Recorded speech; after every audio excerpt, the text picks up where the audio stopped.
وہ اسے بازو سے دبوچتے ہوئے کھینچتے ہوئے کمرے میں لایا اور ایک جھٹکے سے بیڈ پر دھکیل دیا۔ وہ جو پہلے ہی کچھ سمجھ نہیں پا رہی تھی، اس کے بگڑتے تیور دیکھ کر مزید سہم گئی تھی۔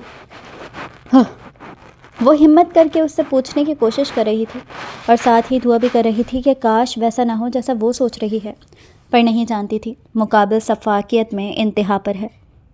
کیوں میری جان، تم تو بہت سمجھدار ہو، پھر اتنا گھبرا کیوں رہی ہو؟ طنزیہ ہنسی اس کی جانب اچھالتے مقابل نے اس معصوم کو کمر سے پکڑتے اپنے قریب کیا۔ گہری نظروں سے اسے دیکھتے چہرہ قریب لے گیا۔ جب وہ ایک جھٹکے سے پیچھے ہوتی گہری سانسیں بھرنے لگی، حلق میں آنسوؤں کا گولا اٹکا، جبکہ مقابل کا چہرہ اس کے پیچھے ہٹانے پر انتہائی حد تک سرخ ہو گیا۔ دیکھو، مجھے کچھ وقت چاہیے۔ اس کے خطرناک تیور دیکھ وہ معصوم لڑکی مزید گھبراہٹ کا شکار ہوئی۔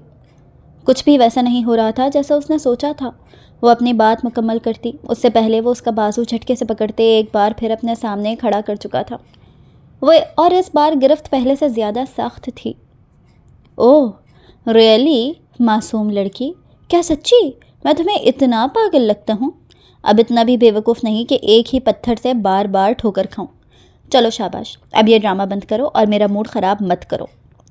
بولتے ساتھ اسے بیڈ پر گرا گیا۔ تم میرے ساتھ ایسا نہیں کر سکتے، تم تو ایسے نہیں تھے، تم۔ اس کی آنکھوں سے لبالب بہہ رہے تھے آنسو اور خوف سے پورا جسم کانپ رہا تھا، جب مقابل نہیں قطعیت سے اس کی بات کاٹی۔ تم نہیں، آپ کہہ کر مخاطب کرو، جیسے کنیز اپنے آقا کو مخاطب کرتی ہے۔ اس کی آنکھوں میں جھانکتا وہ سرد لہجے میں بولا تو سامنے کھڑی لڑکی کی ریڑھ کی ہڈی تک سنسناہٹ کی ایک تیز لہر اٹھی۔ ویسے تمہاری اداکاری واقعی کمال ہے، میرے علاوہ کوئی اور ہوتا تو یقیناً اچھے سے بیوقوف بنتا۔ وہ اس کا جبڑا اپنے ہاتھوں میں دبوچے اپنی گرفت مزید سخت کر گیا اور دوبارہ اسے روبرو کیا۔ اور تم تو ایسے ٹسوے بہا رہی ہو جیسے بہت پاک دامن ہو، یہ کام تو تمہیں اچھے سے آتا ہوگا، دوسروں کو بیوقوف بنانا تمہارا پسندیدہ مشغلہ ہے۔ اس معصوم کا جبڑا اب تک اس کے ہاتھوں میں تھا اور وہ معصوم لڑکی ہاتھ اس کے سینے پر رکھے مستقل اسے پیچھے ہٹانے کی ناکام کوشش کر رہی تھی۔ اور یار، اب تو میں بھی بہت امیر ہوں، تمہارے اس مرحوم شوہر سے کہیں زیادہ، اور پلس جوان بھی۔ تمہیں تو خوش ہونا چاہیے نا، دولت کے ساتھ جوان مرد کی قربت بھی ملے گی۔ ایک بوڑھے کے ساتھ تمہیں ویسا خوبصورت احساس نہیں ہوتا ہوگا نا۔ ایک جھٹکے سے اس کا منہ چھوڑا اور وہ وزن برقرار نہ رکھ پائی اور پیچھے دیوار سے ٹکرائی۔ تم میرے کردار پر انگلی نہیں اٹھا سکتے، سمجھے؟ نکاح کیا ہے تم نے مجھ سے، تمہاری زر خرید باندھی نہیں ہوں میں۔ اپنے کردار کے خلاف سن کر اس کا خوف کہیں غائب ہوا تھا اور غصہ اود آیا تھا، آواز کے کپکپاہٹ بھی غائب تھی۔ حیرت ہے، تم جیسی لڑکی کا بھی کردار ہوتا ہے؟ انٹرسٹنگ۔ اس کی بات کو وہ طنز میں اڑا گیا تھا۔ تم ایسے تو نہیں تھے، تم تو محبت کرتے تھے نا مجھ سے، پھر یہ سب کیوں کر رہے ہو؟ وہ چہرہ ہاتھوں میں چھپا کر روتی ہوئی وہیں دیوار کے سہارے بیٹھتی چلی گئی۔ وہ قدم قدم چلتا اس کے پاس کھڑا ہوا۔ صحیح کہا تم نے، محبت تھی، ہے نہیں، اور تم سے شادی میں نے محبت میں کی ہے۔ اگر تم یہ سوچ رہی ہو تو بالکل غلط سوچ رہی ہو۔ بولتے ہوئے وہ گھٹنوں کے بل بیٹھا اور سیدھے ہاتھ کی شہادت کی انگلی سے اس کی تھوڑی پکڑ کر چہرہ اونچا کیا اور اس کی آنکھوں میں اپنی آنکھیں گاڑی۔ میں نے تم سے شادی تمہیں تمہاری اوقات یاد دلانے کے لیے کی ہے، جو اب تمہیں روز پتہ چلے گی کہ تمہاری اوقات میری نظر میں کیا ہے اور تم میری زندگی میں کیا حیثیت رکھتی ہو۔ وہی ہوا تھا جس کا ڈر تھا۔ وہ بے یقینی نظروں سے مقابل کو دیکھے گئی۔ اس نے کئی بار اپنا خدشہ ظاہر کیا تھا، کہا تھا کہ وہ بدلہ لینے کے لیے نکاح کر رہا ہے، پر سب اس کی شرافت اور نیک صفتی پر اسے قائل کر رہے تھے۔ تم ایسا نہیں کر سکتے، وہ روتے ہوئے بولی۔ وہ کھڑا ہو کر چہرے پر طنزیہ مسکراہٹ لیے اسے دیکھنے لگا۔ چلو اب جلدی سے یہ ناٹک بند کرو اور کھڑی ہو۔ وہ اپنے سامنے کھڑے اس پتھر کو دیکھ رہی تھی۔ یہ وہ تو نہیں تھا جس سے اس نے محبت کی تھی۔ کیا اپنی ظاہری شخصیت کے ساتھ وہ خود بھی اتنا بدل چکا تھا کہ اسے میری تکلیف اور آنسو بھی نہیں دکھ رہے ہیں؟ یہ سوال اس کے دل سے اٹھا تھا اور آنسوؤں میں روانی آئی تھی۔ ایسے کیا دیکھ رہی ہو؟ یہی سوچ رہی ہو کہ ان آنسوؤں کا اثر کیوں نہیں ہو رہا مجھ پر؟ اس کے آنسوؤں کو انگلی کے پوروں سے اٹھا کر ہوا میں جھٹکا اور اسے کندھوں سے تھام کر اپنے قریب کیا۔ یاد ہے تم نے کہا تھا کہ میں بے وقوف ہوں؟ جس محبت کا واسطہ تم مجھے دے رہی تھی اس کو تو تم نے خود بے وقوفی کا نام دیا تھا۔ بھول گئی تھی؟ چلو کوئی بات نہیں، اب تو یاد آ گیا ہوگا۔ اس کے بازو چھوڑ کر مسکراتے ہوئے ہاتھ سینے پر باندھے تھے۔ کہیں تم یہ تو نہیں سوچ رہی کہ اس میں تمہیں کیا فائدہ ملے گا؟ تو چلو تمہارا بھی فائدہ کر دیتے ہیں۔ بتاؤ کیا قیمت ہے تمہاری؟ شرمانا بالکل نہیں، جو قیمت ہے وہ بنا کسی جھجک کے۔ منہ پر پڑنے والے تھپڑ سے باقی الفاظ اس کے منہ میں رہ گئے تھے۔ اپنی بکواس بند کرو، تم اتنے گھٹیا ہو اور اتنے گر سکتے ہو، مجھے یقین نہیں آ رہا۔ ملامت بھری نظروں سے اسے دیکھ کر وہ چلائی تھی، پر جب نظر اس کی آنکھوں پر پڑی جو غصے سے سرخ ہو رہی تھی تو اسے اپنی غلطی کا شدت سے احساس ہوا تھا۔ وہ تو پہلے ہی اسے بخشنے کا ارادہ نہیں رکھتا تھا، پر اپنے کردار پر تو کوئی بد کردار بھی اپنے لیے ایسے الفاظ برداشت نہیں کرتا۔ پھر تو وہ ایک با کردار لڑکی تھی۔ غلطی کی تم نے میری جان، بہت بڑی غلطی۔ میں تو پہلے ہی رعایت کا ارادہ نہیں رکھتا تھا اور تم نے اپنے لیے اور مشکل کر لی۔ وہ سخت دھوپ کے باعث اور بھوک کی شدت کی وجہ سے جلدی جلدی راستہ طے کر رہی تھی۔ دھوپ سے بچنے کے لیے اس نے اپنے سر پر رجسٹر رکھا ہوا تھا اور اپنی کالونی کی صاف ستھری سڑک پر چل رہی تھی کہ اچانک کسی سے زوردار تصادم اس کے ہاتھ میں پکڑے رجسٹر زمین پر گر گئے۔ ایک لمحے کے لیے تو اسے یوں محسوس ہوا جیسے وہ کسی دیوار سے ٹکرا گئی ہو، مگر اگلے ہی پل وہ ہوش کی دنیا میں واپس آئی اور حسب عادت اس کی کینچی جیسی زبان نے اپنے جوہر دکھانا شروع کر دیا۔ اندھے ہو جو اتنی بڑی لڑکی دکھائی نہیں دیتی؟ غصے سے سرخ چہرہ لیے اس نے زمین سے رجسٹر اٹھائے۔ اب اس کی بھوک اور دھوپ کی تمام تر الجھن کا سبب سامنے کھڑا یہ پہاڑ جیسا شخص لگ رہا تھا جو حیرت سے اپنے سامنے کھڑی اس چھوٹی سی لڑکی کو دیکھ رہا تھا۔ ایکسکیوز می، آپ؟ ماتھے پر بل ڈالے وہ کچھ کہنے کا جب منیزہ درمیان میں اس کی بات کاٹ گئی۔ او ہاں، اندھے نہیں ہو تبھی تو ٹکرائے ہو، شکل سے ہی آوارہ اور لفنگے لگ رہے ہو۔ لڑکی دیکھی نہیں اور ٹکرا گئے، اور پھر ایکسکیوز کرنے کے بہانے بات کرنے کی کوشش؟ تم جیسے… وہ سامنے والے کے تاثرات دیکھے بنا غصے سے ہاتھ نچا کر کہتی چلی گئی، جسٹ شٹ یور ماؤتھ۔ میں کوئی آوارہ یا لفنگا نہیں جو تمہاری یہ چیپ بکواس برداشت کروں۔ اگر ایک فضول لفظ اور کہا… وہ غصے سے غرایا۔ وہ اپنے سامنے کھڑی اونچی پونی ٹیل باندھے 5 فٹ 1 انچ کی گوری رنگت اور شہد رنگ کی بڑی آنکھوں والی 16 یا 17 سال کی درمیانی عمر کی لڑکی کو دیکھ رہا تھا جو اس کے چیپ بکواس والے الفاظ پر منہ کھولے اسے گھور رہی تھی۔ تو کیا کرو گے تم؟ اور کیا کہا تم نے؟ چیپ بکواس؟ ایک تو غلطی کرتے ہو، اوپر سے مجھے ہی بول رہے ہو۔ تم مجھے جانتے نہیں ہو۔ میں… غصے سے نکل پھیلاتی وہ ایک قدم اس کی جانب آگے بڑھا۔ جی بالکل، بکواس ہی ہے۔ اور ہاں، اپنی آنکھوں کے ساتھ دماغ پر بھی چشمہ لگوا لینا تاکہ راستوں کے ساتھ اپنی غلطی بھی نظر آئے۔ اور تم کون ہو؟ مجھے جاننے میں ذرا بھی انٹرسٹ نہیں ہے۔ وہ سینے پر ہاتھ باندھے دل جلانے والے مسکراہٹ ہونٹوں پر سجائے اس شخص کو غصے سے لال پیلا چھوڑ کر اس کی بائیں جانب سے ہوتا ہوا آگے نکل گیا۔ بدتمیز انسان، تمہارے جیسے کا تو منہ توڑ دینا چاہیے، وہ غصے سے چلائی، مگر سرے نظر انداز کر گیا۔ جاہل غنڈے، وہ آگے اور بھی کچھ کہتی مگر وہ اسے جلتے کڑھتے چھوڑ کر آگے نکل چکا تھا۔ وہ بھی پیر پٹکتی ہوئی آگے بڑھ گئی اور پھر گھر تک اسے مختلف القابات سے نوازا گیا۔ بوا، بوا، کھانا لگا دیں یار جلدی، بہت زور کی بھوک لگی ہے، ناشتہ بھی نہیں کیا تھا۔ بہت کو لمبا کھینچ کر معصوم شکل کے ساتھ وہ بوا کو اپنی بھوک کا یقین دلا رہی تھی کیونکہ جانتی تھی کہ بوا نے کیا کہنا ہے۔ او میرے چاند، مجھے اندازہ ہے اسی لیے تمہاری پسندیدہ ربڑ کی ڈش بنوائی ہے۔ او ہو بوا، وہ ربڑ کی ڈش نہیں، پاستا کہتے ہیں اسے۔ اس نے لاڑ سے بوا کے گال کھینچے۔ جو بھی کہتے ہیں، جلدی جاؤ، شاباش، فریش ہو کر آؤ۔ بوا نے اس کے ہاتھ اپنے گال سے ہٹا کر کمرے کا راستہ دکھایا۔ بوا، ابھی پہلے کھا لوں پھر چینج کر لوں گی پلیز، ابھی بہت بھوک لگی ہے۔ ویسے بھی جتنی انرجی بچی تھی وہ اس بدتمیز انسان نے ختم کر دی۔ آخری بات اس نے دل میں کہی تھی کیونکہ کوئی بعید نہ تھی کہ بوا تفتیش کرنے بیٹھ جاتی اور اتنی مشکل سے ڈرائیور سے جان چھوٹی تھی، کہیں دوبارہ نہ جان کو لگ جائے۔ اچھا ٹھیک ہے، لیکن آخری بار، آئندہ ایسے کھانا نہیں ملے گا۔ آخر کار بوا ایک بار پھر اس کی معصوم شکل دیکھ کر مان گئی، اور مانتی بھی کیوں نہ، اب اسی کے لیے تو تھیں ان کی باقی کی زندگی۔ اقرار احمد جو کراچی کے جانے مانے بزنس مین تھے، ان کی ایک ہی اولاد تھی ہاشم احمد، جنہوں نے پڑھائی مکمل کرنے کے بعد اپنا فیملی بزنس سنبھالا اور پھر اپنی ہی یونیورسٹی فیلو صدف سے پسند کی شادی کی تھی۔ چونکہ صدف بھی اچھی فیملی سے تعلق رکھتی تھی اور ایک سلجھی ہوئی لڑکی تھی، اس لیے اقرار صاحب کو بھی کوئی اعتراض نہیں ہوا۔ ہاشم صاحب کی زندگی بہت خوبصورت ہو گئی اور 2 سال بعد ان کی یہ خوشی منیزہ کی شکل میں اللہ نے مکمل کر دی۔ منیزہ نین نقش میں ہو بہو اپنی ماں جیسی تھی، کھڑی استوا ناک، گلاب کی پتیوں جیسے خوبصورت ہونٹ، بڑی بڑی شہد رنگ کانچ جیسی آنکھیں اور رنگ ہاشم احمد جیسا گورا گلابی۔ اس کے گال کے بیچ میں سیاہ تل تھا جو اس کی قدرت کی طرف سے شاید بطور نظر کا ٹیکا ملا تھا۔ منیزہ کا نام اقرار صاحب نے خود رکھا تھا۔ وہ اپنی پوتی کے پیدائش پر بہت خوش تھے کیونکہ ان کی کوئی بیٹی نہیں تھی۔ انہیں یہ ننھی جان اپنی جان سے زیادہ عزیز تھی۔ منیزہ کے عقیقے پر انہوں نے اپنا کراچی کا گھر منیزہ کے نام کر دیا۔ وقت گزرتا گیا اور جب منیزہ 4 سال کی تھی تب اقرار صاحب دل کے دورے کی وجہ سے انتقال کر گئے۔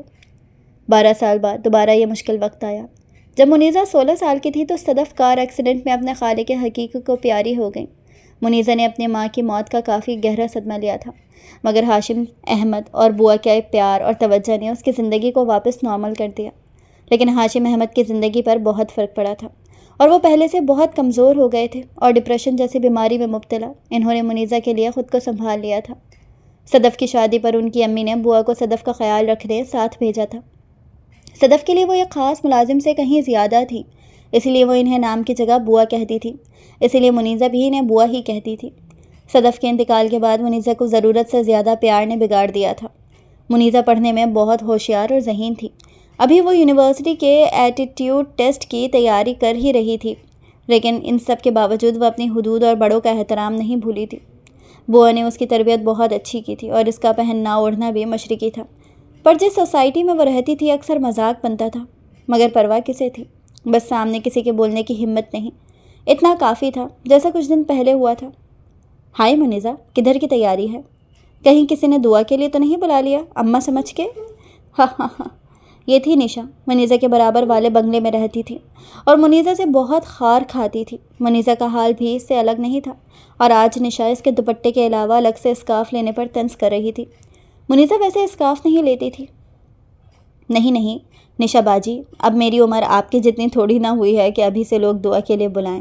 یہ تو بس آپ کو دیکھا تو چادر آپ کے لیے لے آئی کہ شاید آپ کے گھر میں کپڑے ختم ہو گئے، تبھی تو اتنی چھوٹی شرٹ پہنی ہے، اور دیکھیں پینٹ بھی گھٹنے سے پھٹ گئی ہے۔ اب ایک پڑوسی ہی دوسرے پڑوسی کے کام آئے گا نا۔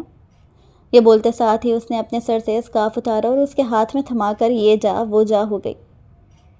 ہے یو بلڈی! مجھے غصے سے تبھی کچھ بولتی اس سے پہلے وہ جا چکی تھی اور نشا کی دوستوں کے کہکہوں نے اسے اور سلگا دیا تھا۔ اسکارف کو پیروں میں مسل کر ایک غصے بھری نگاہ اپنے دوستوں پر ڈال نشا صاحبہ بھی اندر چلی گئی۔ فون بج کر دوسری بار بند ہو چکا تھا اور سونے والے کی نیند میں خلل ہونے کی وجہ سے اب وہ اپنے منہ پر تکیہ رکھ چکا تھا، مگر تیسری بیل پر اس نے جھنجھلا کر تکیہ پھینکا اور غصے سے بنا نمبر دیکھے فون اٹھا لیا۔ کیا مسئلہ ہے؟ جب بندہ فون نہیں اٹھا رہا تو لازم ہے جب تک اس کو قبر تک نہ پہنچا دو فون کرتے رہو؟ وہ بول کر چند لمحے رکا۔ اب اگر فون اٹھا لیا ہے میں نے تو بول بھی لو، یا ایسے ہی پیٹ میں درد اٹھ رہا تھا؟ اب وہ صحیح میں جھنجھلایا۔ نہیں، پہلے تم بکواس کر لو پھر بولوں گا، پہلے تم اپنا دل ٹھنڈا کر لو۔ دوسرا والا بھی غصے سے غرایا۔ اوہ سبھی، سوری یار، میرے پاس ہمارا نمبر سیو نہیں تھا اور نیند میں اس بات پر غور ہی نہیں کیا کہ باہر کا نمبر ہے۔ آنکھیں مسلتا وہ واپس بیڈ پر لیٹ گیا۔ تمہیں واپس پاکستان گئے ہفتہ ہو گیا ہے اور تم نے ایک فون نہیں کیا۔ کہاں گئے تمہارے وہ عمر بھر ساتھ نبھانے کے وعدے؟ دھوکے باز، بے وفا انسان۔ سبھی کی اداکاری شروع ہو چکی تھی۔ ہو گیا یا اور باقی ہے ابھی؟ سبھی کی اداکاری پر وہ جی جان سے بیزار ہوا۔ اچھا چھوڑو، یہ بتاؤ کہ اس ٹائم سو کیوں رہے ہو؟ تمہیں تو بے وقت سونے کی عادت نہیں۔ سبھی نے تجسس سے پوچھا کیونکہ وہ جانتا تھا آہد حیدر اپنے اصولوں کا پکا تھا۔ بس یار، فلیٹ کی سیٹنگ اور باقی کام نمٹانے میں کافی تھک گیا تھا اور پھر وہ آفت کی پڑیا کی وجہ سے الگ سر درد، بس اس لیے آنکھ لگ۔ بات مکمل ہونے سے پہلے ہی سبھی کی صدمہ بھری چیخ نکلی تھی۔ واٹ؟ تمہیں گئے 1 ہفتہ ہوا ہے، گرل فرینڈ بھی بنا لی؟ سبھی نے ناراضگی سے پوچھا۔ کیا بکواس ہے؟ کس نے کہا میری گرل فرینڈ ہے؟ تمہیں مجھ سے جو پوچھنا ہے پوچھو، میں سب بتاؤں گا، پر پلیز یہ نوٹنکی بند کر دو، میرا سر دکھ رہا ہے، آہد نے بیزارگی سے کہا۔ چلو پھر بتاؤ کہ کون ہے وہ آفت کی پڑیا اور کیا کیا ہے اس نے، اور دکھتی کیسی ہے؟ سارے سوال پوچھ کر اب وہ آہد کے جواب کا انتظار کر رہا تھا۔ آہد نے اس کے سوالوں پر ایک لمبی سانس خارج کی اور اب وہ اسے منیزہ اور اپنی ملاقات کی الف تا یہ ساری کہانی سنا دی۔ افسوس، صد افسوس، تمہیں لڑکیوں سے بات کرنے کا ذرا سینس نہیں۔ اور ایک اور بات، 18-19 سال کی بچی نہیں لڑکی ہوتی ہے۔ تمہیں سینس ہے نا، کافی ہے، اور لڑکی ہو یا بچی میری طرف سے وہ بدتمیز بھاڑ میں جائے، وہ ناگواری سے بولا۔ غصے سے کہتے احد نے رابطہ منقطع کر دیا۔ جو سر درد سونے کے باعث ختم ہوا تھا وہ ایک بار پھر شروع ہو چکا تھا۔ ذہن میں منیزہ کا دھوپ سے سرخ ہوتا چہرہ تازہ ہوا تو چہرے کے نقوش مزید بگڑ گئے تھے۔ پلیز ناراض مت ہو، پڑھائی کی وجہ سے ٹائم نہیں دے پا رہی تھی، پر اب اگنور نہیں کروں گی، بلکہ رکو، تمہارا پنک فراک نکال رہی ہوں، ہم پارک چلیں گے۔ مہروش جو منیزہ سے منہ موڑے بیٹھی تھی، منیزہ کی بیسٹ فرینڈ تھی۔ منیزہ کے دوست کم ہی بنتے تھے، بات یہ نہیں تھی کہ کوئی دوستی نہیں کرتا تھا، پر منیزہ کو پسند ہی بہت کم لوگ آتے تھے۔ منیزہ کی بس 2 ہی بیسٹ فرینڈز ہیں، ایک مہروش اور دوسری حرین۔ مہروش کوئی انسان نہیں بلکہ ایک سفید بلّا تھا جو اس کی 16ویں سالگرہ پر اس کی ماما نے گفٹ کیا تھا، اور حرین بوا کی بہن کی نواسی تھی جو گاؤں میں رہتی تھی، جس کے والدین لا علاج بیماریوں میں گزر گئے تھے اور بچپن سے ہی نانی نے پالا تھا۔ ہر سال اسکول کی چھٹیوں میں منیزہ کے گھر رکنے آتی تھی اور منیزہ سے 3 سال چھوٹی تھی۔ بوا کہاں ہیں آپ؟ وہ کچن کے باہر مہروش کو پنک فراک پہنائے کھڑی بوا کو آوازیں لگا رہی تھی۔ کیا ہوا منی؟ اف میرے خدا، یہ بلی نہیں بلّا ہے منیزہ۔ بوا تو اس بلے کے پنک کپڑے دیکھ کے ہی سٹپٹا گئی کہ پتہ نہیں کب اس پاگل لڑکی کو عقل آئے گی۔ اگر بلے کو عقل ہوتی تو وہ بیچارہ شرم سے ڈوب مرتا۔ بوا یہ میری مہروش ہے بس، باقی بلّا بلی یہ سب میں نہیں جانتی، اور میں مہروش کو لے کر پارک جا رہی ہوں۔ وہ مہروش کو پیار کر کے بوا کو اجازت دینے کا انتظار کر رہی تھی۔ وہ ایسی ہی تھی، اجازت نہیں مانگتی تھی، پر جب تک اجازت نہ ملے جاتی بھی نہیں تھی۔ چندہ بڑی ہو گئی ہو، اکیلے نہ جایا کرو، ایک کام کرو ڈرائیور کو ساتھ لے جاؤ۔ بوا نے پیار سے اس کے گال چھوئے تھے۔ آہا بوا جی، میں کون سا دور جا رہی ہوں، کالونی کے اندر ہی تو ہے اور 5 منٹ کی واک ہے، میں اور مہروش چلے جائیں گے، آپ بے فکر رہیں۔ وہ بوا کو اللہ حافظ کہہ کے چلی گئی، اور بوا بھی باورچی کو رات کے کھانے کی ہدایت دیتی واپس اپنے کمرے میں چلی گئی۔ منیزہ پارک کی بینچ پر بیٹھی مہروش سے باتوں میں مصروف تھی، جب سامنے آئس کریم کی دکان پر نظر پڑی۔ وہ مہروش کو وہیں بینچ پر چھوڑ وہ خود آئس کریم لینے چلی گئی۔ اسی لمحے احد پارک میں داخل ہوا تھا۔ آج وہ تیسرا انٹرویو دے کر آیا تھا، ذہنی تھکن سے کندھے جھکے ہوئے تھے۔ وہ واکنگ ٹریک کراس کرتا ایک بینچ پر بیٹھ گیا۔ وہ کافی بڑا پارک تھا جو ان کی سوسائٹی کے اندر ہی تھا۔ پارک میں داخل ہونے پر پہلے پارک کے کارنر میں بینچز تھیں، اور پھر واکنگ ٹریک تھا، اور پھر درمیان میں گھاس اور بینچز تھیں اور ساتھ میں جھولے تھے۔ پارک کے ایک کارنر میں چھوٹا سا منی زو تھا، اور ایک کارنر میں کھانے پینے کی دکانیں۔ احد بیچ میں بنی بینچ پر بیٹھا تھا جب ایک بچے کی چیخ پر آنکھ کھلی۔ ایک بچہ سائیکل پر تیز رفتاری سے تھا، اور ایک گول مٹول سفید روئی جیسا بلّا بیبی پنک کلر کا بیبی فراک پہنے اچانک درمیان میں بیٹھ گیا تھا۔ احد نے فوراً اس بلے کی رسی کھینچ اسے پیچھے کیا، اور اسی لمحے وہ سائیکل وہاں سے گزر گئی۔ اس بلے کو دیکھ احد کے چہرے پر تبسم بکھرا۔ وہیں دوسری طرف آئس کریم پکڑتے منیزہ سکتے کے عالم میں یہ منظر دیکھ رہی تھی، پر جب بینچ پر بیٹھے شخص نے اس کے بلے کو بچا لیا تو وہ گہری سانس لیتی آئس کریم وہیں چھوڑتی تیزی سے اس جانب بڑھی۔ احد کے آگے سے بلی کو لیتے زور سے خود میں بھیجا۔ تھینک یو سو مچ، آپ نے میری دوست کو۔ باقی الفاظ منہ میں ہی رہ گئے جب سامنے کھڑے شخص کا چہرہ دیکھا۔ احد نے بھی منیزہ کو دیکھا، اور آج وہ اسے اپنی پہلی ملاقات سے کافی مختلف لگی۔ گلابی کلر کا گھٹنوں تک آتا فراک، اسکن کلر کا دوپٹہ مفلر کی طرح لیا ہوا تھا، بال آج بھی پونی میں ہی تھے، اور چہرے پر 2-3 آوارہ لٹیں جھول رہی تھیں۔ گلابی گال پر تل بڑی شان سے چمک رہا تھا۔ اتنی سی دیر میں وہ اس کا مکمل جائزہ لے چکا تھا۔ وہ اسے آج بہت معصوم اور کیوٹ لگی۔ پہلی ملاقات کے برعکس احد کو دیکھ اس نے لب بھینچ لیے۔ اسے ایک نظر دیکھتے احد وہاں سے پلٹنے لگا جب منیزہ کی بات پر قدم ٹھہرے۔ سنیں، منیزہ نے پکارا۔ جی فرمائیے، آپ کیا کہنا چاہتی ہیں کہ آپ کے بلے پر بھی سائیکل میں نے چڑھوائی ہے اور پھر اسے بچانے کے بہانے آپ سے بات کرنے کی کوشش کی ہے؟ وہ پاکٹ میں ہاتھ ڈالے اس کے روبرو آیا، شرمندہ کرنا چاہا۔ نہیں، وہ دراصل میں وہ مجھے آپ سے معافی مانگنی تھی، اس وقت غلطی میری تھی شاید، اور آپ کی بھی۔ شاید نہیں، یقیناً آپ کی ہی غلطی تھی، اینڈ اٹس اوکے۔ بول کے وہ واپس مڑا۔ جی، اور تھینک یو بھی۔ اس کی بات پر وہ واپس اس کی جانب مڑا۔ وہ کس لیے؟ میں نے اس بلی کو بچایا اس لیے۔ اس کا نام مہاروش ہے، بلّا نہیں۔ احد غلطی درست کی تھی۔ اس کا بار بار بلّا بولنا منیزہ کو پسند نہیں آیا تھا۔ احد بنا جواب دیے بینچ پر بیٹھ گیا۔ منیزہ تھوڑی دیر وہیں کھڑی رہی، پھر احد سے تھوڑے فاصلے پر اسی بینچ پر بیٹھ گئی۔ تم یہاں نئے آئے ہو؟ پہلے کبھی دیکھا نہیں تمہیں؟ منیزہ نے خاموشی کو توڑ کے بات کا آغاز کیا۔ اسے یہ شخص بہت پراسرار لگا تھا۔ منیزہ کی بات پر اس نے منیزہ کی جانب دیکھا، جو اپنے بلے کو سہلانے میں مصروف تھی۔ کل ہی شفٹ ہوا ہوں، مختصر جواب دے کر واپس رخ موڑ لیا۔ منیزہ نے بلے پر سے نظریں ہٹا کے اسے دیکھا۔ 6 فٹ لمبا قد، کسرتی جسم، دیکھ کے معلوم ہوتا تھا جیسے جم میں اچھا خاصا وقت لگایا ہے۔ کالی گہری آنکھیں اور سفید رنگ، ڈارک گرے شرٹ پر بلیک پینٹ پہنے، کف کو آستین تک فولڈ کیے، کلین شیو میں۔ بے شک وہ ایک وجیح اور خوبصورت پرسنالٹی کا مالک تھا۔ خود پر نظروں کی تپش محسوس کر کے اس نے منیزہ کی جانب دیکھا تھا۔ اس کے اس طرح اچانک دیکھنے پر منیزہ سٹپٹا گئی اور فوراً سے نظروں کا زاویہ بدلا۔ تمہارا نام کیا ہے؟ بغور منیزہ کو دیکھتے پوچھا۔ منیزہ ہاشم، اور تمہارا؟ نظریں ابھی بھی نیچے تھیں، وہ اپنی چوری پکڑے جانے پر شرمندہ تھی۔ احد حیدر۔ کل تک سامنے بیٹھی بد دماغ اور بدتمیز لڑکی آج اسے پیاری لگی تھی۔ اس دن منیزہ اور احد کی دوستی ہو گئی تھی اور پھر وہ لوگ پارک میں ایک ساتھ وقت گزارنے لگے تھے۔ انڈرسٹینڈنگ بھی ہو گئی تھی۔ منیزہ نے احد کو اپنے گھر پر دعوت بھی دی تھی اور احد کو ہوا، بوا اور اپنے بابا سے بھی ملایا۔ وہ واش روم میں نہا رہا تھا جب اس کا موبائل بج کر بند ہو گیا۔ وہ واش روم سے نکل کر ڈریسنگ روم میں اپنی شرٹ لینے گیا جب دوبارہ اس کا فون بجا۔ اف، کیوں دیا میں نے اس پاگل کو اپنا نمبر؟ نیکی اتنی بری طرح گلے پڑے گی مجھے اندازہ نہیں۔ وہ تعصب سے سر ہلاتے بنا شرٹ لیے ٹراؤزر میں ہی باہر آیا۔ اس نے اپنا نمبر منیزہ کو دیا تھا کہ اگر اسے اسٹڈیز میں کوئی بھی مسئلہ ہو تو وہ پوچھ لے۔ اس نے فون اٹھا کے نمبر دیکھا تو وہ ان نون نمبر تھا۔ ہیلو، کون؟ وارڈروب میں شرط دیکھ پوچھا، پر فون کی جانب سے ابھرنے والی دوسری آواز نے احد حیرت کو پتھر کر دیا۔ کال احد کے باپ کی تھی۔ کیوں فون کیا ہے آپ نے؟ منع کیا تھا نا میں نے کہ مجھے فون مت کیا کریں۔ نہیں رکھنا چاہتا میں آپ سے کوئی رابطہ۔ لہجہ انتہائی کاٹ دار تھا۔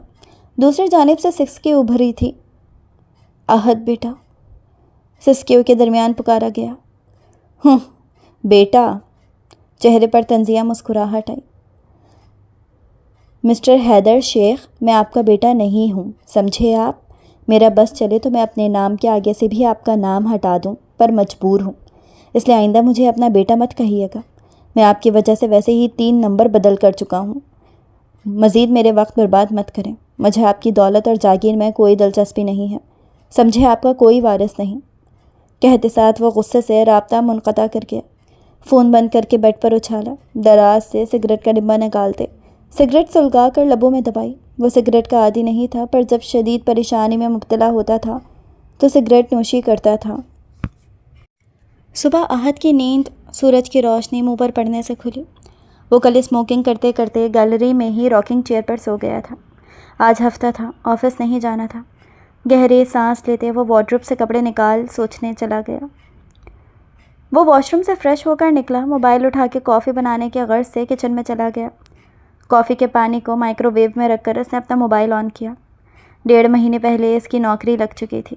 سیلری پیکج اور ٹائمنگ بھی بہت اچھی تھی اور اسے پہلے سے ہی یقین تھا کہ جتنی اچھی اس کی سی وی ہے، اسے جاب ملنے میں پریشانی نہیں ہوگی۔ فون آن کرتے ہی موبائل پر نوٹیفیکیشنز آنا شروع ہوئیں۔ کچھ منیزہ کی کالز اور میسیجز تھے اور کچھ سبھی کے، جس کی وجہ سے موبائل آف کیا تھا۔ اس کی نہ کوئی کال تھی نہ میسیج۔ سب سے پہلے منیزہ کی چیٹ کھولی۔ تمہارے موبائل پر مجھے پہلے ہی شک تھا کہ یہ خراب ہے، اسی لیے بول رہی تھی میرے موبائل سے چینج کر لو۔ پہلا ٹیکسٹ۔ مانتی ہوں تمہاری طرح بڑا اور اتنا زیادہ مہنگا نہیں ہے، پر ہاں سستا بھی نہیں ہے، اور چلتا تو بہترین ہے، اور تمہارے فون کی طرح کسی امپورٹنٹ بندے کی کال آنے پر بند نہیں ہو جاتا۔ دوسرا ٹیکسٹ۔ نیچے ٹیڑھی میڑھی شکلیں بنی تھیں۔ اس کے چہرے پر ہلکی سی مسکراہٹ نمودار ہوئی۔ کافی بن چکی تھی، وہ کافی لے کر صوفے پر بیٹھ گیا۔ ابھی وہ سبھی کی چیٹ ہی کھولنے کا ارادہ رکھتا تھا جب فون پر سبھی کا نام جگمگانے لگا۔ پہلے بھی سبھی سے بہت بار بات ہو چکی تھی اور اسے وہ اپنی اور منیزہ کی دوستی کے بارے میں بتا چکا تھا۔ جس پر سبھی نے بہت ٹانگ بھی کھینچی تھی اور اپنی 2 نمبر ایکٹنگ سے اسے زج بھی کیا تھا، اور اب بھی وہ کشمکش میں تھا کہ فون اٹھائے یا نہ اٹھائے۔ اتنے میں فون کٹ ہو گئے، ایک بار پھر بجنے لگا اور اس نے لمبی سانس لے کر فون اٹھا لیا۔ تم زندہ ہو؟ میں تو پریشان ہو گیا تھا کہ تم اگر ابھی مر گئے تو مجھ سے تمہاری بریانی مس ہو گئی۔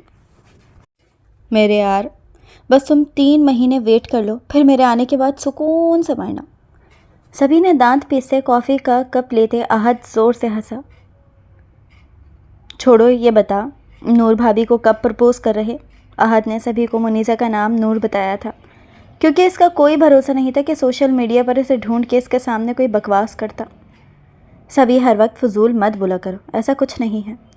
بول وہ سبھی کو رہا تھا، پر یقین خود کو دلا رہا تھا۔ یار، تم خود کو بیوقوف بنا سکتے ہو، مجھے نہیں۔ جو انسان یہاں باہر رہ کر گوریوں کو منہ نہیں لگاتا تھا، جس کے پیچھے لڑکیاں کیا کچھ نہیں کرتی تھیں کہ وہ بات کر لے، پر وہ بات تو دور جواب دینا بھی گوارا نہیں کرتا، وہ ایک لڑکی سے پہلی ملاقات میں ہی لڑ پڑا، اگلی ملاقات میں اس کا بلہ بچایا اور پھر دوستی بھی کر لی۔ جو لڑکا لڑکیوں اور عورت ذات سے نفرت کرتا آ رہا ہے، اب ایک لڑکی کے لیے ٹائم نکالنے لگا ہے اور اس کی فضول حرکتیں برداشت کرنے لگا ہے۔ واو، ہے نا کمال کی بات؟ احد تو سبھی کی باتوں پر بالکل ساخت ہو گیا تھا۔ یہی تو وہ حقیقت تھی جس سے وہ نظریں چرا رہا تھا۔ وہ یہ بات قبول نہیں کرنا چاہتا تھا کہ ایک بار پھر وہ عورت ذات پر اعتبار کرنے لگا تھا۔ اس کی سوچوں کا تسلسل سبھی کی آواز پر ٹوٹا۔ کیا ہوا؟ نہیں ہے کوئی جواب۔ وہ چاہ کے بھی جواب نہیں دے سکا، کیونکہ یہ سچ تھا کہ وہ منیزہ سے محبت کرنے لگا تھا۔ کب سے یہ اسے خود نہیں معلوم تھا، وہ تو پہلی ملاقات سے ہی اس کے ذہن سے چپک گئی تھی، لیکن وہ اس حقیقت کو کسی صورت قبول نہیں کرنا چاہتا تھا۔ پر آج سبھی بھی طے کر کے بیٹھا تھا کہ اسے اس کے دل کی بات زبان پر لانے پر مجبور کر دے گا اور اسے اس اذیت سے نکالے گا جو اس کے اندر سے کھوکھلا کر رہی تھی۔ میں تو اسی دن سمجھ گیا تھا جس دن تک نے نور سے اپنی پہلی ملاقات کا بتایا تھا، پر میں چاہتا تھا کہ تم خود یہ بات مجھ سے کرو جو میں کر رہا ہوں۔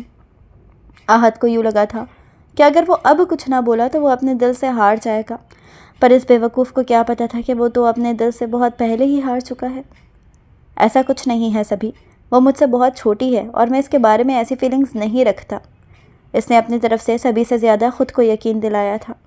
یار، یہ تو اچھی بات ہو گئی، پھر تم نے بتایا تھا وہ اچھی ہے اور میں 3 مہینے میں پاکستان آ رہا ہوں، اور سچ بتاؤں اب سنگل لائف سے تھک گیا ہوں، تو اسے میری سیٹنگ کروا دو نا۔ سبھی کی بات پر اس کے چہرے کے تاثرات یکدم تبدیل ہوئے تھے۔ اس کو اتنا غصہ آیا تھا کہ اگر اس وقت سبھی اس کے سامنے ہوتا تو نہ جانے وہ کیا کرتا، اور یہی سبھی چاہتا تھا۔ اپنی بکواس بند رکھو سبھی، تمہاری ہمت کیسے ہوئی اس کے بارے میں بکواس کرنے کی؟ شکر کرو تم ابھی میرے سامنے نہیں ہو، ورنہ آئی سوئر۔ وہ آخری جملے پر غرایا تھا۔ ابھی وہ کچھ اور بھی بولتا کہ سبھی کی اگلی بات نے اس کے غصے کو پانی کے جھاگ کی طرح بٹھا دیا۔ جب فرق نہیں پڑتا تو چلا کیوں رہے ہو؟ میں نے کچھ غلط تو نہیں بولا؟ میں نہیں تو کوئی اور، کوئی نہ کوئی تو آئے گا نا۔ اتنا کہہ کر سبھی نے فون کاٹ دیا۔ اسے احد کا چلانا برا نہیں لگا تھا، وہ تو یہی چاہتا تھا، پر اس وقت اسے اکیلا چھوڑا تھا تاکہ وہ خود اس حقیقت کو قبول کر سکے کہ وہ منیزہ سے محبت کرتا ہے، اور سبھی کامیاب ہو چکا تھا۔ میں نہیں تو کوئی اور، کوئی نہ کوئی تو آئے گا نا۔ اس کے ذہن میں جملہ ہتھوڑے بجانے لگا، اور یہی وہ لمحہ تھا جب اس نے اپنے دل سے ہار مانی تھی اور قبول کیا تھا کہ وہ منیزہ سے محبت کرتا ہے، اور بہت کرتا ہے۔ منیزہ کے ٹیسٹس کی وجہ سے احد اور منیزہ کی کوئی بات نہیں ہو پا رہی تھی، اور اس دوران احد نے بھی اسے تنگ نہیں کیا تھا، اور آج اس کے ٹیسٹ ختم ہوئے تھے تو وہ پارک آئی تھی اور احد کو بھی بلایا تھا۔ وہ دونوں پارک میں واک کر رہے تھے اور مہاروش منیزہ کی گود میں تھا۔ احد نے ایک نظر اسے دیکھا اور پھر آگے چلنے لگا۔ منیزہ نے جب خود پر نظریں محسوس کر کے مہاروش پر سے نظریں ہٹا کے احد کو دیکھا تو وہ سامنے دیکھ رہا تھا۔ منیزہ نے اپنا ذہن جھٹکا اور خاموشی کو توڑا۔ کیا بات ہے، آج ٹام بہت خاموش ہے؟ مہاروش کی طرح وہ بھی ناراض ہے کیا؟ منیزہ کی بات پر احد نظریں جھکا کے مسکرایا اور پھر منیزہ کی طرف مڑا اور اس کی آنکھوں میں دیکھا۔ اس کے اس طرح دیکھنے پر منیزہ تھوڑی کنفیوز ہوئی، پر پھر خود کو کمپوز کیا۔ کیا ہوا؟ ایسے کیوں دیکھ رہے ہو؟ میں نے کچھ غلط بول دیا؟ منیزہ کی کنفیوژن اس نے محسوس کی، پر پھر بھی اس پر سے نظریں نہیں ہٹائیں۔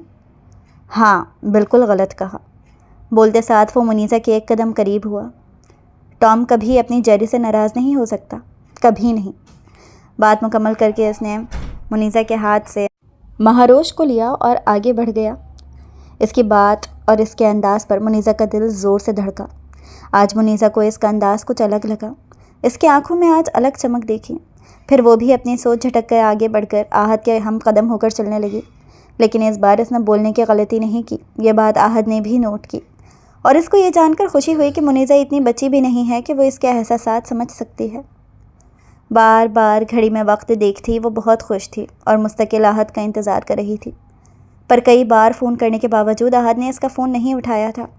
شام 5 سے 7 بج چکے تھے اور بالآخر تھک کر وہ لان میں بیٹھ گئی جب کچھ لمحے بعد اسے آہد آتا دکھائی دیا۔ کہاں تھے؟ آفس ٹائم تو 4 بجے ختم ہو جاتا ہے اور ابھی 7 بج رہے ہیں۔ نہ تم نے میرا فون اٹھایا نہ کال بیک کی۔ وہ غصے سے کمر پر ہاتھ رکھتی آہد کے مقابل کھڑی ہوئی۔ وہ حیرت سے مسکراتے منیزہ کو دیکھنے لگا۔ اسے منیزہ کا یہ انداز بہت کیوٹ لگا۔ میری کوئی اہمیت نہیں ہے نا؟ وہ غصے سے بولی تو آہد نفی میں سر ہلانے لگا۔ تمہیں اپنی اہمیت کا اندازہ خود بھی نہیں ہے۔ تمہاری ہی اہمیت ہے جیری۔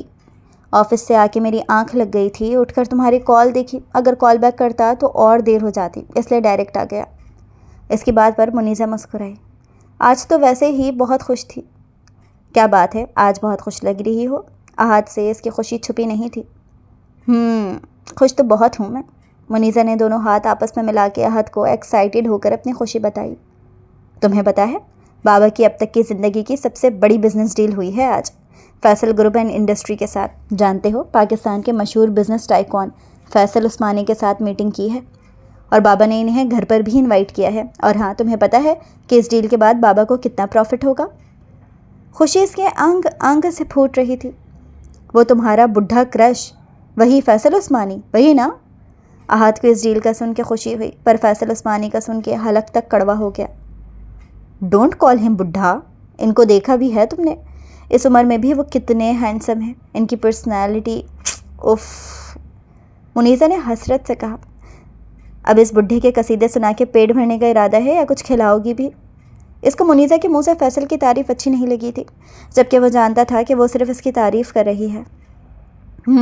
لاتی ہوں، جل ککڑے انسان۔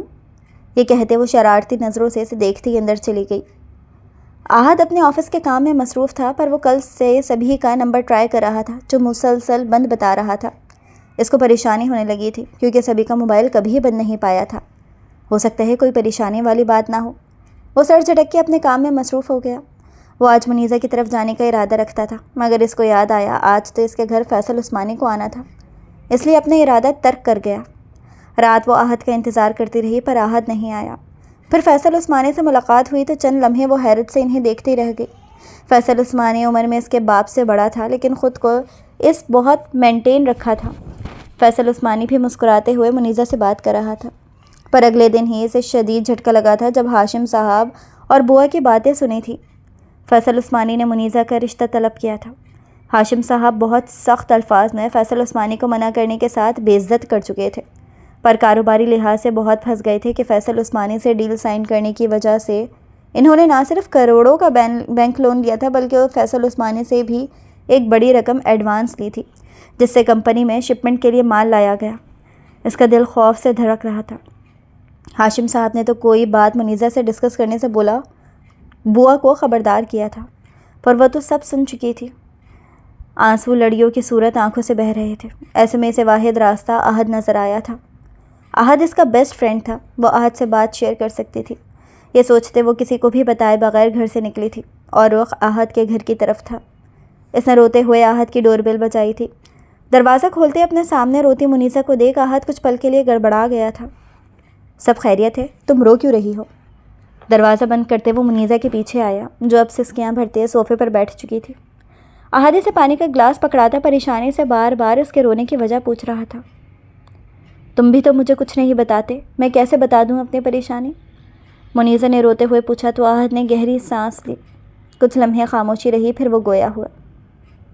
میری کوئی ایسی خاص بات نہیں ہے منیزہ۔ میرے ڈیڈ نے موم سے محبت کی شادی کی تھی، پر موم نے دولت کی وجہ سے ڈیڈ کو اپنایا تھا، کیونکہ ڈیڈ واجبہ شکل و صورت کے تھے۔ پھر دادی کی ضد کی وجہ سے موم نے مجھے جنم دیا، کیونکہ دادی کو اولاد چاہیے تھی۔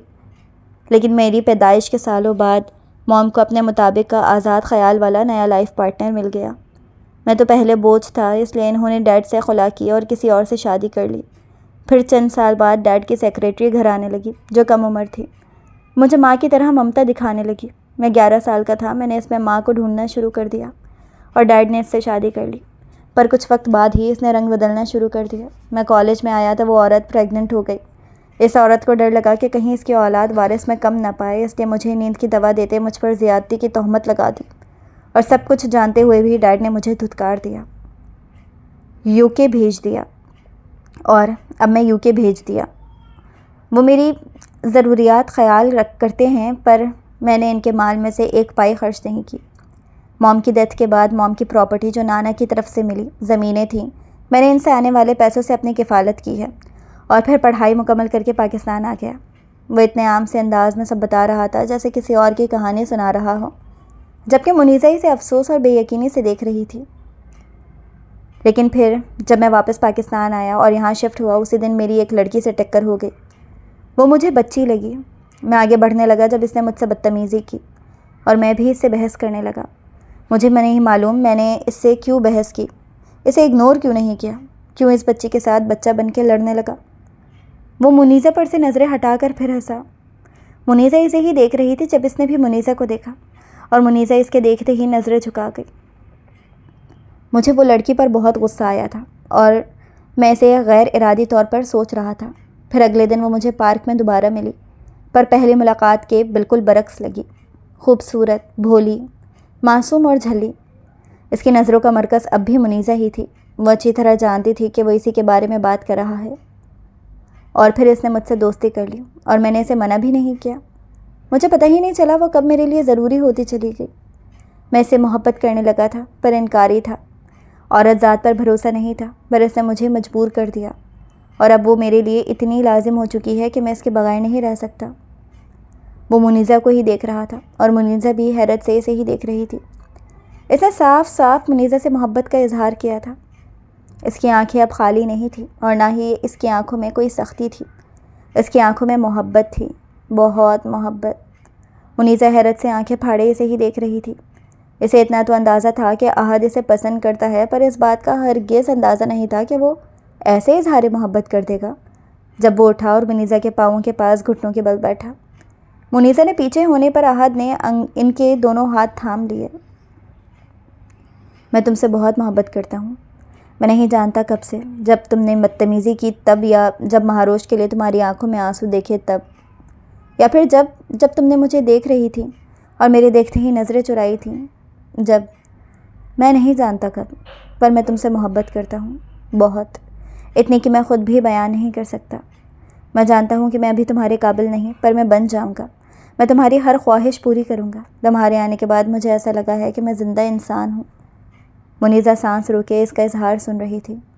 احد ابھی بھی ویسے ہی بیٹھے اس کے ہاتھ پکڑے اسے دیکھ رہا تھا۔ وہ منیزہ کو پر امید نظروں سے دیکھ رہا تھا، پر منیزہ کی طرف سے آنے والے جواب نے اسے حیران کر دیا۔ پہلے وہ حیرانی سے اسے دیکھنے لگا، اور پھر بے ساختہ ہنستا چلا گیا۔ بلا شبہ وہ بہت معصوم تھی، اس بات کی گواہی احد کے دل نے دی تھی۔ تمہاری تو UK میں بھی ایک حسین گرل فرینڈ تھی، تم نے بتایا تھا۔ منیزہ نے اس کے اظہار محبت کا بیڑا غرق کیا تھا۔ اس کا دل کیا اپنا سر پیٹ لے۔ وہ صرف مذاق تھا، احد نے نفی میں سر ہلاتے ہنستے ہوئے کہا۔ اب بتاؤ، اب بھی کچھ نہیں تمہارے پاس کہنے کو؟ اس کے کہنے پر منیزہ نظریں جھکا گئی، اور اگلے لمحے وہاں سے اٹھ کر باہر کے دروازے کی جانب قدم بڑھا دیا۔ احد اسے باہر جاتا دیکھ کوہنیاں گھٹنوں پر ٹکا کر چہرہ ہاتھوں میں چھپا گیا۔ جس طرح ٹام اپنی جیری کے بغیر نہیں رہ سکتا، اسی طرح جیری بھی اپنے ٹام کے بغیر نہیں رہ سکتی، اور جیری کبھی اپنے ٹام کو چھوڑ کے نہیں جائے گی۔ وہ بول کے رکی نہیں تھی۔ احد اس کی باتیں دم سادھے سن رہا تھا۔ اس کے خاموش ہونے کے بعد احد نے ہاتھوں سے منہ اٹھا کے اسے دیکھا، پر جب تک وہ وہاں نہیں تھی۔ احد کے چہرے پر پرسکون مسکراہٹ آئی، اور وہ مسکراہٹ گہری ہوتی چلی گئی۔ وہ اس سے بہت پیارے انداز میں اپنا اقرار دے گئی تھی۔ وہ اسے محبت کے جواب میں محبت دے گئی تھی۔ احد کو لگا اللہ نے اس کی ساری محرومیوں کے بدلے منیزہ دے دی۔ ان سب میں منیزہ اور احد دونوں ہی یہ بھول گئے کہ منیزہ یہاں آئی کیوں تھی، اور ان کا یہ بھول جانا ان کی زندگی میں کیا طوفان لائے گا۔ احد، جو کئی دنوں سے سبھی سے رابطے کی کوشش کر رہا تھا، اچانک سے سبھی کے کال آئی تھی۔ سبھی نے ضروری مدد کے لیے کراچی بلایا تھا۔ وہ رات آہت جو یاد کرتے فون ہاتھ میں پکڑے بیٹھی تھی، پر وہ آج ہی کراچی گیا تھا، تھکا ہوا ہوگا، بھی مناسب نہیں، یہ سوچ کر اس نے کوئی کال نہیں کی۔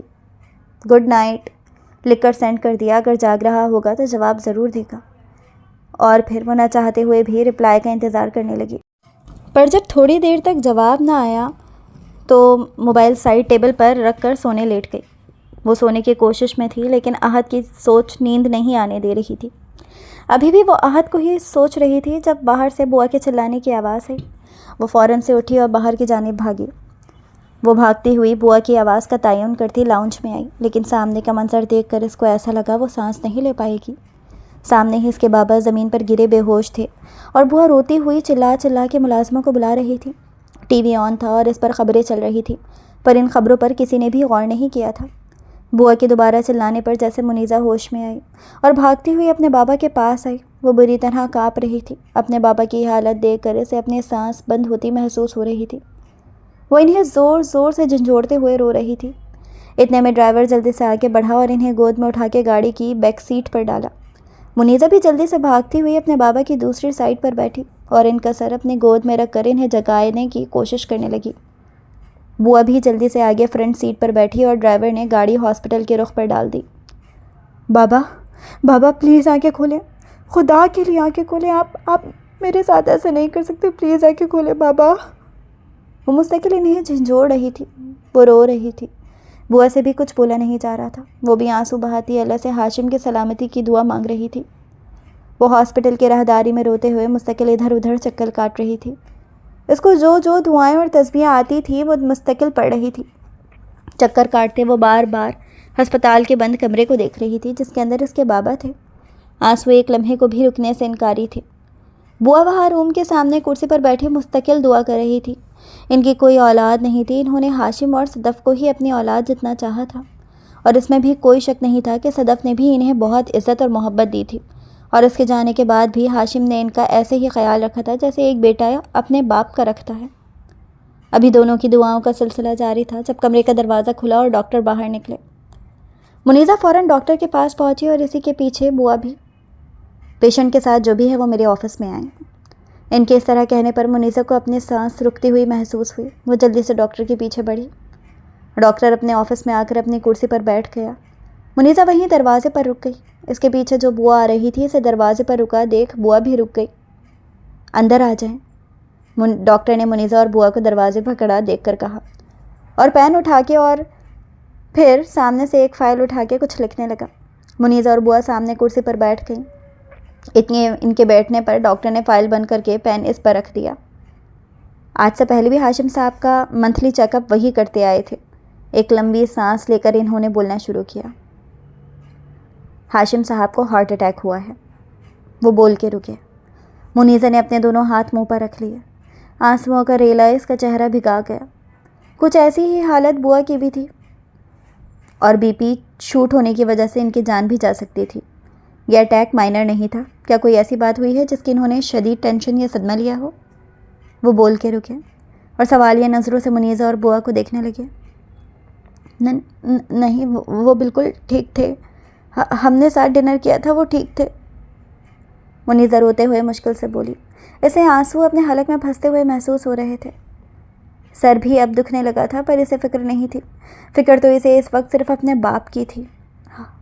ہاں وہ نیوز دیکھ رہے تھے۔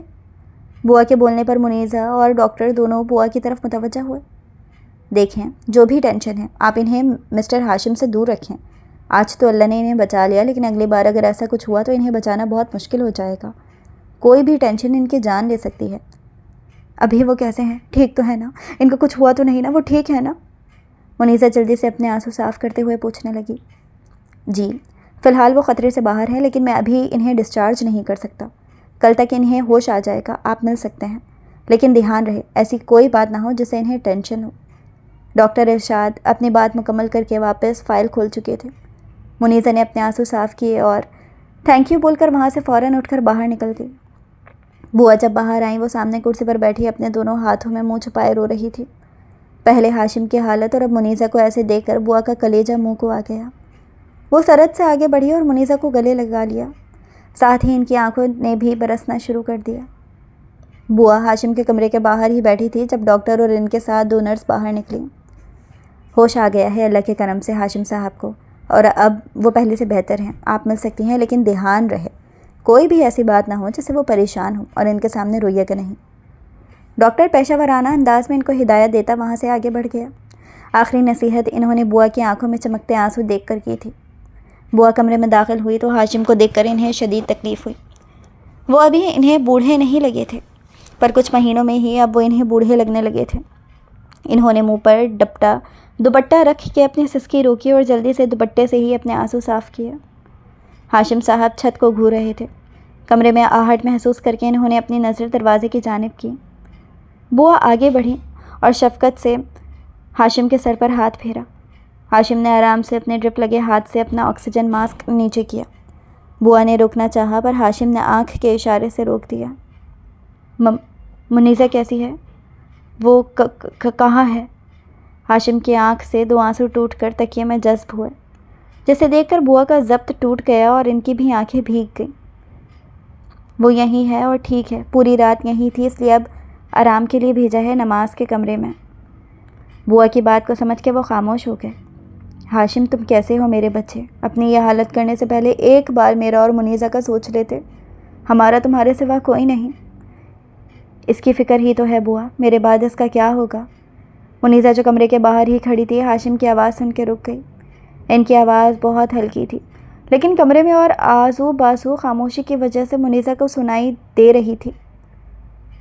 سب ختم ہو گیا بوا، مجھے سمجھ نہیں آ رہا میں کیا کروں۔ کیا ہوا ہاشم، ایسے کیوں کہہ رہے ہو؟ ایسا کیا ہوا ہے؟ تمہاری یہ حالت دیکھ کر میرا کلیجہ کٹ رہا ہے۔ بوا نے دوپٹے کے پلو سے اپنی آنکھیں پوچھیں۔ بوا، سب ختم ہو گیا، فیکٹری جل گئی، مجھے آگے ان سے کچھ بولا نہیں گیا۔ ان کی سانس اکھڑتی دیکھ بوا نے آکسیجن ماسک واپس منہ پر لگا دیا۔ کمرے کے باہر کھڑی منیزہ کو یہ بات سن کے جھٹکا نہیں لگا، کیونکہ وہ کل رات ہسپتال میں سن چکی تھی۔ جب اس کو یقین نہیں آیا تو وہ نیچے ویٹنگ ایریا میں گئی جہاں نیوز میں یہی خبر چل رہی تھی۔ جب کچھ دیر کوئی آواز نہیں آئی تو منیزہ دروازہ کھول کے اندر چلی گئی۔ سامنے ہی اس کے بابا آکسیجن ماسک لگائے لیٹے ہوئے تھے۔ ان کی ایسی حالت دیکھتے ہی منیزہ کے حلق میں آنسوؤں کا گولا اٹکا۔ بڑی مشکل سے اس نے آنسوؤں کا گولا اپنے حلق میں اتارا۔ آنکھیں صاف کر کے وہ اپنے بابا کے قریب آئی۔ وہ آنکھیں موندے لیٹے تھے۔ منیزہ نے ان کے ڈرپ والے ہاتھ پر اپنا نازک ہاتھ رکھا۔ اپنی بیٹی کا لمس پہچانتے انہوں نے اپنی آنکھیں کھولیں۔ منیزہ کو پاس دیکھ کر انہوں نے واپس اپنا آکسیجن ماسک اتارنا چاہا، لیکن منیزہ نے ان کو روک دیا۔ اپنے باپ کی یہ حالت دیکھ کر نہ چاہتے ہوئے بھی منیزہ کا ضبط ٹوٹ گیا۔ آنسو لڑیوں کی صورت میں بہنے لگے۔ نیچے جھک کر منیزہ نے ان کے ماتھے پر پیار کیا۔ کچھ دیر وہ اپنے ہونٹ ایسے ہی اپنے بابا کے ماتھے پر رکھے رہی۔ اب ہاشم کی آنکھوں سے بھی آنسو گر کے تکیے میں جذب ہو رہے تھے۔